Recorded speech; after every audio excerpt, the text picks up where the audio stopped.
What happens when a carefully planned morning show interview turns into a slow-burn showdown? What happens when a royal reputation meets a host who refuses to be thrown off course and every question becomes a spark for something bigger? This is the story of Meghan Markle's tense appearance on CBS This Morning and how it began with smiles but quickly unraveled. It started with polite pleasantries in the warm glow of morning television, but within minutes the tone shifted. Questions became sharper, answers became colder, and the air in the studio turned electric. The sun had barely risen over Manhattan, but the CBS This Morning studio was already buzzing.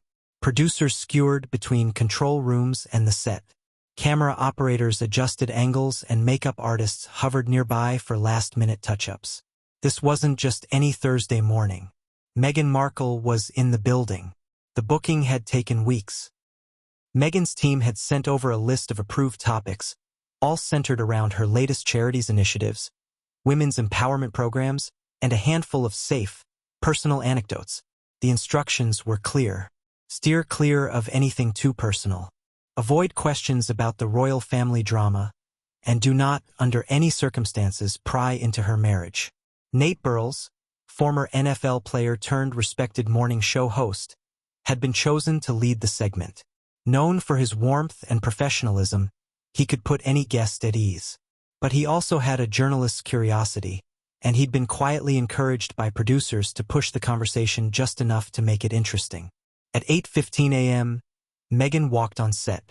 She was immaculate, an ivory blazer over soft beige trousers, hair pinned back into a classic low bun.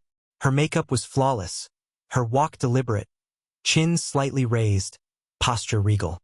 She smiled as she approached the table, but the smile didn't quite reach her eyes. Nate rose to greet her. "Good morning, Meghan. We're so happy to have you here." "Good morning, Nate," she replied smoothly, shaking his hand. "Thank you for having me.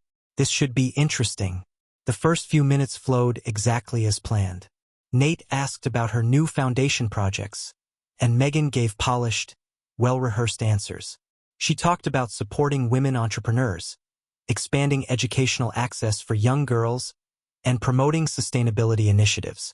Her tone was calm, her delivery precise, a masterclass in media training. But then Nate decided to take the first step off the prepared path. "Meghan, your foundation's work is making headlines in a good way, but many viewers are also curious about something else. Do you see yourself returning to the UK anytime soon?" Her smile tightened. "Whether I go to the UK or not is entirely my decision, Nate, and frankly, it's amusing that it's still a topic of conversation." Nate kept his composure. "I think people are curious because of your history with the royal family. It's a natural question. Perhaps your viewers should focus more on ISS."